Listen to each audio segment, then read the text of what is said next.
करण ने जैसे ही मधु की कलाई पकड़ी, वो घबरा गई और घबराहट में अपनी कलाई छुड़ाने की कोशिश करने लगी। पर करण ने ना उसकी ओर देखा और न ही उसकी कलाई छोड़ी। प्लीज मेरा हाथ छोड़िए, तभी मधु अपनी कलाई छुड़ाने की कोशिश करते हुए बोली। करण ने पलटकर उसकी ओर देखा।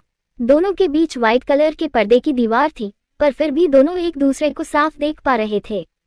मुझे दर्द हो रहा है, मेरा हाथ छोड़िए, मधु के इतना कहते ही करण ने उसकी कलाई छोड़ दी। मधु ने अपनी कलाई देखी, जिस पर करण की उंगलियों के निशान बन चुके थे, और दर्द से उसकी आंखें भी भर आई थी। वो जैसे ही वहां से जाने लगी तो पर्दे में उलझकर गिरने लगी। करण ने उसे पकड़ने की कोशिश की तो वो भी मधु के साथ गिर गया। जमीन पर गिरते ही दोनों सब कुछ भूलकर एक दूसरे की आंखों में खो गए। इतनी खामोशी में दोनों को एक दूसरे की दिल की धड़कनें बिल्कुल साफ सुनाई दे रही थी। दरवाजे से आ रही हवा से मधु के कुछ बाल उसकी आंखों और होठों पर आ रहे थे, पर उसकी पलकों ने झपकना ही बंद कर दिया था। वो बस एकटक करण को देख रही थी।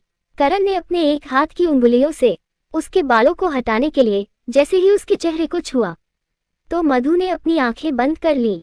करण ने उसकी बंद आंखों को देखते हुए आहिस्ता आहिस्ता उसके बालों को उसके चेहरे से हटाकर उसके कानों के पीछे किया। सूरज की हल्की हल्की रोशनी मधु के चेहरे पर पड़ते ही उसका चेहरा चांद की तरह चमक रहा था और करण बिना पलके झपकाए उसे देख रहा था। तभी हवा के झोंके से टेबल पर रखी तस्वीर नीचे गिर गई। उसकी आवाज से दोनों जैसे किसी नींद से जाग गए। दोनों तुरंत उठकर बैठ गए। करण उठकर खड़ा हुआ और उसने बिना मधु की ओर देखे उसे उठाने के लिए अपना हाथ बढ़ाया। मधु ने पहले तो उसका हाथ थामने के लिए अपना हाथ बढ़ाया, पर जैसे ही उसकी नजर करण की सगाई की अंगूठी पर पड़ी, उसने अपना हाथ फिर से पीछे हटा लिया और अपने आप उठकर खड़ी हो गई।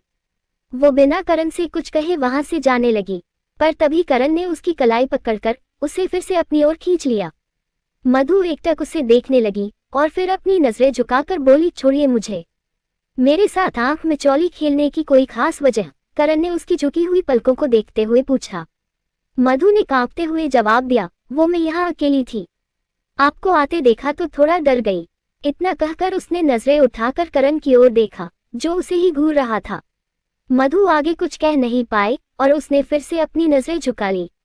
करण ने अपनी एक उंगली उसकी ठोड़ी पर रखी और उसके चेहरे को ऊपर उठाते हुए पूछा, मेरे पास आते ही तुम्हारी नजरें क्यों झुक जाती है? मधु ने कोई जवाब नहीं दिया और फिर से अपनी नजरें झुका ली। करण ने फिर से सवाल किया, कहीं तुम्हें ये डर तो नहीं है कि मैं तुम्हारी आंखों में वो ना देख लूं जो तुम नहीं चाहती हो कि मैं देखूं? ये सुनकर मधु हैरानी से उसे देखने लगी और मन ही मन बोली, हे महादेव, ये आप क्या कर रहे हो मेरे साथ? ये तो मेरी आंखें भी पड़ने लगे हैं, कहीं इन्होंने इनमें वो तो नहीं देख लिया जो कुछ देर पहले मैं इनके लिए महसूस कर रही थी। तभी करण ने फिर से पूछा, तुमने मेरे सवाल का जवाब नहीं दिया। उसने खुद को संभाला और करण की आंखों में देखकर बोली, मुझे ऐसा कोई डर नहीं है, क्योंकि मेरी आंखों में ऐसे कोई एहसास नहीं है जिसे मुझे आपसे छिपाने पड़े। मैं बस यहाँ अकेली थी, इसलिए आपको देखकर छिप रही थी। इतना कहकर उसने खुद को करण से दूर कर लिया तो वो आहिस्ता आहिस्ता उसकी ओर बढ़ने लगा। यहाँ अकेली हो इसलिए तुम्हें मुझसे डर लग रहा था? तुम्हें क्या मैं कोई रेपिस्ट या कोई क्रिमिनल नजर आता हूँ? मेरे कहने का ये मतलब नहीं था, मधु ने अपने कदम पीछे लेते हुए जवाब दिया। करण ने उसकी ओर बढ़ते हुए फिर से सवाल किया, तो क्या मतलब था तुम्हारा? मधु बिना कुछ कहे करण को देखते हुए अपने कदम पीछे लेने लगी। मैंने कुछ पूछा तुमसे मधु, मैं आपके हर सवाल का जवाब दूं ये जरूरी नहीं है, मधु अकड़कर बोली और पीछे दीवार से जा टिकी। उसने अपने पीछे देखा तो अब पीछे हटने के लिए उसके पास कोई रास्ता नहीं था। उसने सामने देखा तो करण आहिस्ता आहिस्ता उसकी ओर ही बढ़ रहा था। वो घबराते हुए बोली, वहीं रुक जाइए वरना क्या करोगी? करण ने एक कदम और उसकी ओर बढ़ाते हुए पूछा। मधु के दिल की धड़कन और तेज हो गई और वो कांपते हुए बोली, देखिए आप मेरे पास मत आइए वरना मैं शोर मचाऊंगी। करण के कदम अचानक रुक गए। उसके रुकते ही मधु की जैसे जान में जान आ गई, पर तभी करण ने फिर से उसकी ओर बढ़ना शुरू कर दिया तो वो घबरा कर बोली, आप ये मत सोचिए कि मैं मजाक कर रही हूँ, मैं सच में शोर मचाऊंगी। वही तो मैं चाहता हूँ कि तुम शोर मचाओ। तभी करण उसे घूरते हुए बोला। मधु आंखें फाड़े उसे देखने लगी। करण ने मधु के पास आकर दीवार पर अपनी एक हथेली रखी और बोला, मचाओ शोर, क्योंकि मैं भी देखना चाहता हूँ कि यहाँ आउट हाउस में कौन तुम्हारी आवाज सुनकर आता है। यहाँ दूर दूर तक तुम्हारी मदद के लिए कोई नहीं आएगा और ना ही तुम्हारी आवाज यहाँ से बाहर जाएगी। इस वक्त तुम्हारे और मेरे अलावा यहाँ कोई नहीं है। मैं जो चाहूँ वो कर सकता हूँ। ये सुनकर मधु की आंखें बड़ी बड़ी हो गई। उसने करण को बहुत जोर से धक्का मारा और ऊपर अपने कमरे की ओर भाग गई। उसने कमरे में आते ही कमरे का दरवाजा अंदर से बंद कर लिया। ये देखकर करण मुस्कुराने लगा और ऊपर उसके कमरे की ओर बढ़ने लगा। मधु उसके कदमों की आहट सुनकर ऊंची आवाज में बोली, देखिए आप यहाँ से चले जाइए, वरना मैं पुलिस को फोन करूंगी। करण सीढ़ियों से ऊपर आते हुए बोला, करो पुलिस को फोन। आज मैं किसी से नहीं डरने वाला। जो करने आया हूँ वो करके ही यहाँ से जाऊंगा। ये सुनकर मधु गुस्से में बोली, अगर आपने अपने कदम नहीं रोके तो मैं अभी आपकी मम्मा को फोन कर दूंगी। अपनी मम्मा का नाम सुनते ही उसके कदम रुक गए। मधु फिर से बोली, अभी के अभी यहाँ से जाइए, वरना मैं आंटी को फोन करके यहाँ बुला लूंगी। नहीं मधु, प्लीज मम्मा को फोन मत करना, मैं बस ऐसे ही तुम्हें तंग कर रहा था, करण घबराकर बोला। करण की घबराई हुई आवाज सुनकर मधु ने फोन उठाया और दरवाजा खोलकर मुस्कुराते हुए बाहर आकर बोली, ओह, तो किसी से ना डरने वाले करण खुराना को अपनी मम्मा से डर लगता है। अब तो मैं उन्हें फोन जरूर करूंगी। इतना कहकर वो नंबर डायल करने लगी तो करण उसकी ओर भागते हुए बोला, मधु प्लीज मम्मा को मत बताना। वो हंसते हुए वहां से भागने लगी और दूसरी ओर से भागती हुई सीढ़ियों से नीचे आई। करण उसके पीछे भागते हुए बोला, मधु खबरदार, जो तुमने मेरी मम्मा को फोन करके कुछ भी कहा तो फोन दो मुझे, और इस तरह से भागो मत, तुम्हारी तबीयत ठीक नहीं है, फोन दो मुझे। नहीं दूंगी, मधु भागते हुए बोली। तो करण उसके पीछे भागा। मधु भागते हुए आउट हाउस से बाहर आ गई और सामने से आ रही शालिनी से टकरा गई। संभल कर बेटा, अभी हम दोनों गिर जाते, शालिनी उसे पकड़ते हुए बोली। अपनी मम्मा को देखकर करण तुरंत छिप गया और मधु भी झेप गई। तभी शालिनी ने मधु से पूछा, क्या हुआ, तुम भाग क्यों रही थी? मधु उन्हें करण के बारे में बताने ही जा रही थी, पर करण ने उसे कुछ न बताने का इशारा किया। वो मन ही मन मुस्कुराने लगी। तभी शालिनी ने फिर से उससे पूछा, मैं कुछ पूछ रही हूँ बेटा। मधु ने उनकी दाईं बांह अपने दोनों हाथों से पकड़ी और उन्हें अंदर ले जाते हुए मासूमियत से बोली, आंटी, आउट हाउस के किचन में एक बहुत बड़ा चूहा है जो मेरे पीछे पड़ गया था। मैं उसी से बचकर भाग रही थी। इस लड़की की इतनी हिम्मत कि इसने करण खुराना को चूहा बुलाया। करण गुस्से में खुद से बोला, लगता है घर जाकर मंगेश की क्लास लेनी पड़ेगी। उससे हजारों बार कहा है कि आउट हाउस की सफाई रोज किया करे, पर वो एक नंबर का कामचोर हो गया है। मधु, मैं उसे यहाँ भेजती हूँ, उसके सिर पर खड़े रहकर उससे यहाँ की सफाई करवाना। जी आंटी, मधु मुस्कुराते हुए बोली। शालिनी अपने दोनों हाथों में कुछ बैग्स लिए अंदर आई। मधु भी करण को देखते हुए उनके पीछे ही अंदर आने लगी। दोनों को अंदर आता देख करण तुरंत पर्दे के पीछे छिप गया। शालिनी ने सोफे पर बैठते हुए पूछा, मधु, अब तुम्हारी तबीयत कैसी है? आंटी, अब मैं बिल्कुल ठीक हूँ। शालिनी के चेहरे पर मुस्कुराहट आ गई और वो सारे बैग्स मधु की ओर बढ़ाकर बोली, मधु, करण ने मुझे बताया कि कल रात तुम्हारा सूटकेस ट्रेन के नीचे आ गया था, इसलिए मैं जानती हूँ कि तुम्हारे पास चेंज करने के लिए कपड़े नहीं है, इसलिए मैंने ये तुम्हारे लिए मंगवाए हैं। मधु ने पहले बैग्स की ओर देखा और फिर परेशान होकर बोली, आंटी, मैं जानती हूँ कि आपको मेरी बहुत फिक्र है, पर आप जितना मेरे लिए कर चुकी है उतना मेरे लिए बहुत है। मैं ये नहीं ले सकती आंटी, सॉरी।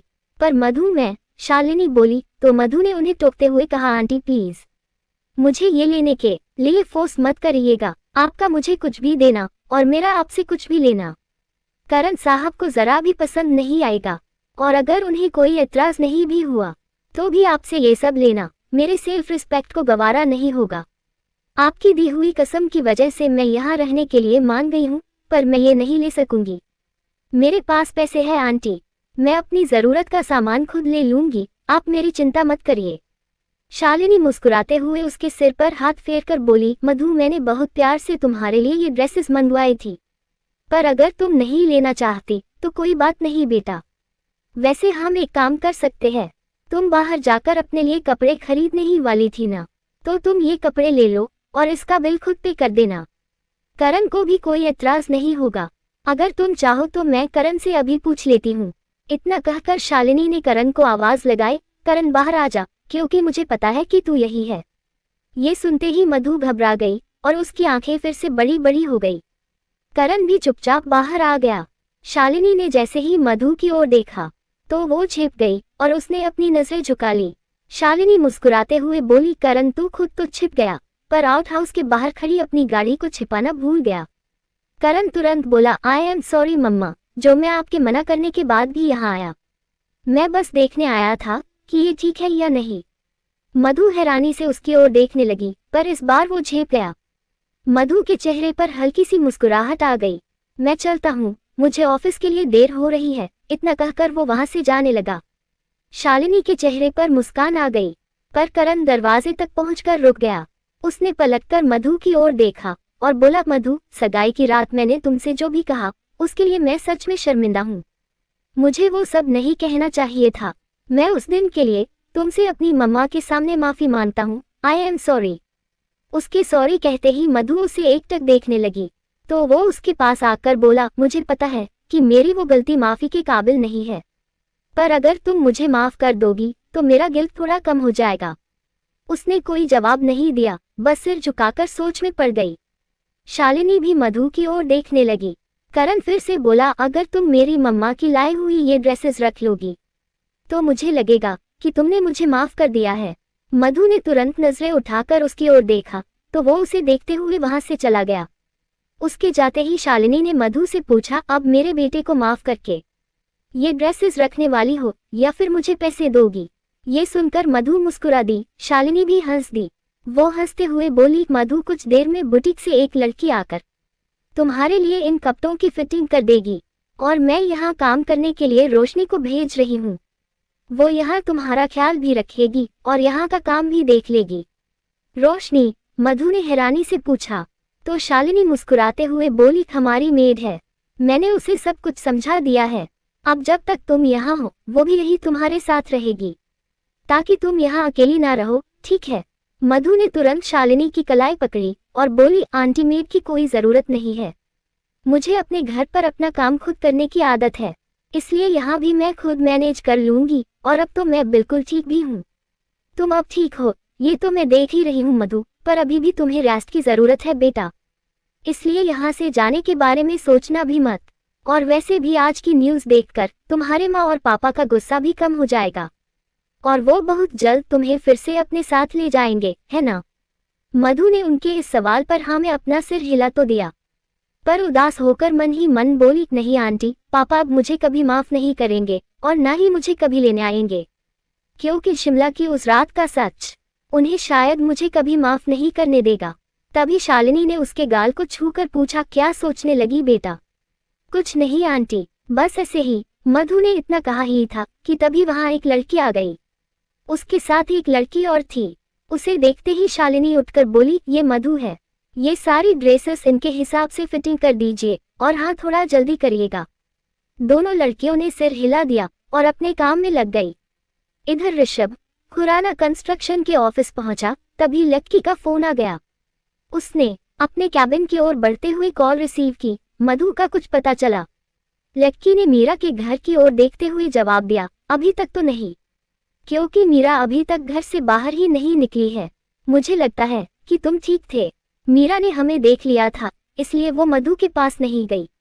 ऋषभ मुस्कुराते हुए अपनी कुर्सी पर बैठा और बोला, कोई बात नहीं, तुम लोगों को अब मीरा पर नजर रखने की जरूरत नहीं है, क्योंकि ममता आंटी चाहती है कि मधु फिर से उनके घर काम करने लगे, तो वो आज नहीं तो कल खुद ब खुद मेरे सामने आ जाएगी, इसलिए अब हमें उसे ढूंढने की कोई जरूरत नहीं है।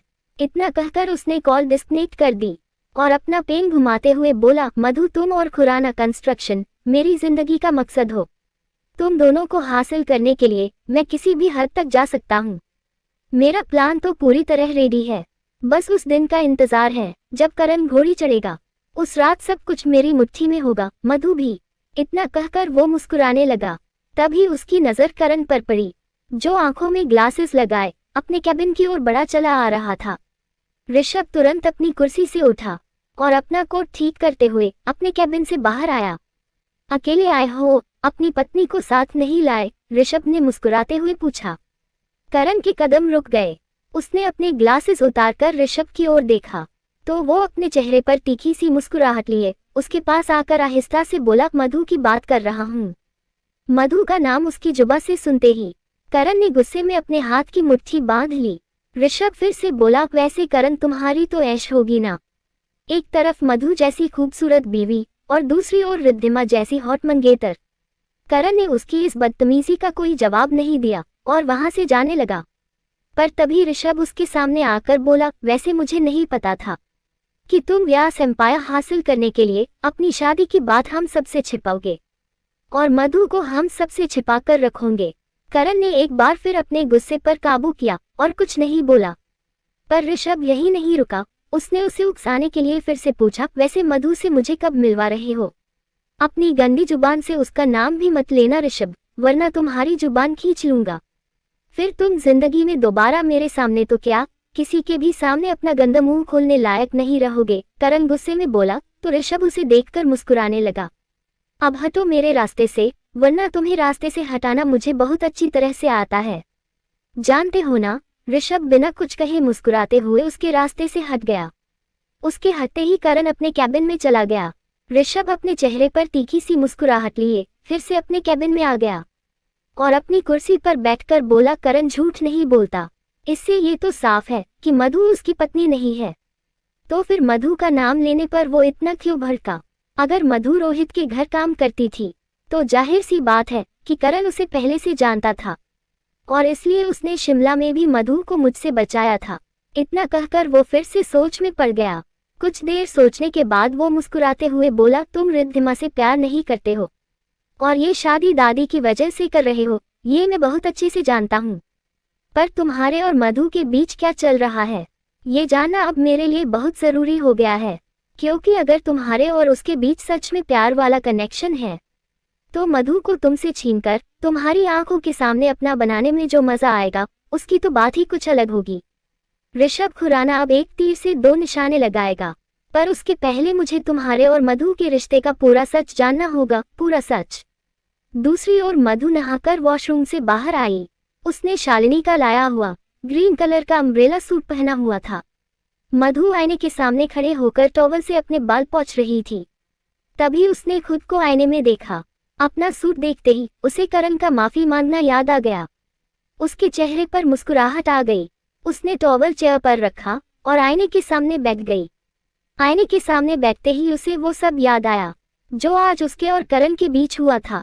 उसे करण का क्या सवाल याद आया और वो बोली, मधु ये तो तेरी आंखें पड़ने लगे हैं। इससे पहले कि ये तेरी आंखों में अपने लिए वो एहसास देख ले जो तू खुद को भी नहीं बताना चाहती। तू जितना जल्दी हो जाए यहाँ से चली जा। यहाँ रहेगी तो बार बार उनसे मिलेगी और फिर तेरे लिए अपने एहसासों को छिपाना और मुश्किल हो जाएगा। तू कल से ही नौकरी ढूंढना शुरू कर दे ताकि जल्द से जल्द यहाँ से जा सके। यही सही होगा तेरे लिए भी और उनके लिए भी। इतना कहकर वो आईने के सामने से उठी और रिसीवर उठाकर अपने घर का नंबर मिलाने लगी। दूसरी ओर बेल तो जा रही थी पर कोई फोन नहीं उठा रहा था।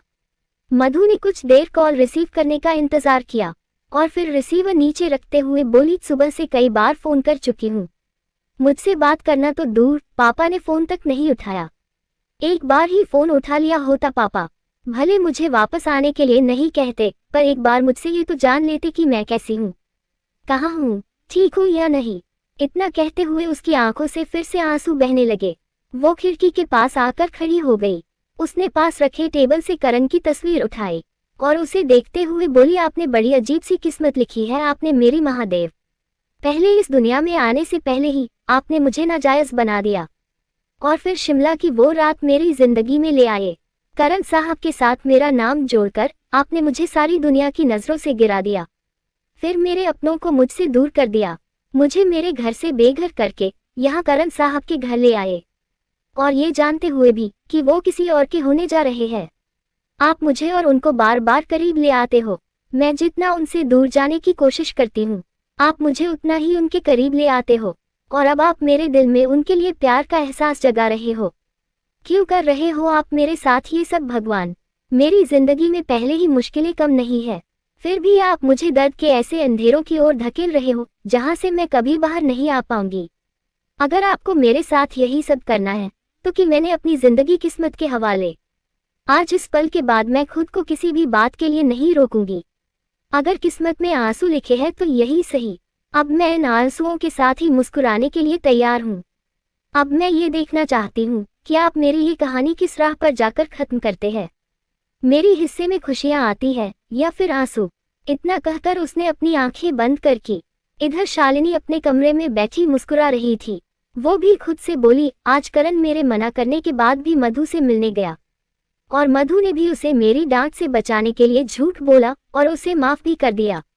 मधु की आंखों में कुछ पल के लिए ही सही मैंने करण को देखा था। अब बस मुझे कुछ भी करके इन दोनों को करीब लाना होगा, क्योंकि जब तक ये दोनों एक दूसरे के करीब नहीं आएंगे, इनके दिल में क्या है ये कभी नहीं जान पाएंगे। मुझे कुछ तो करना होगा, पर क्या? शालिनी सोच में पड़ गई।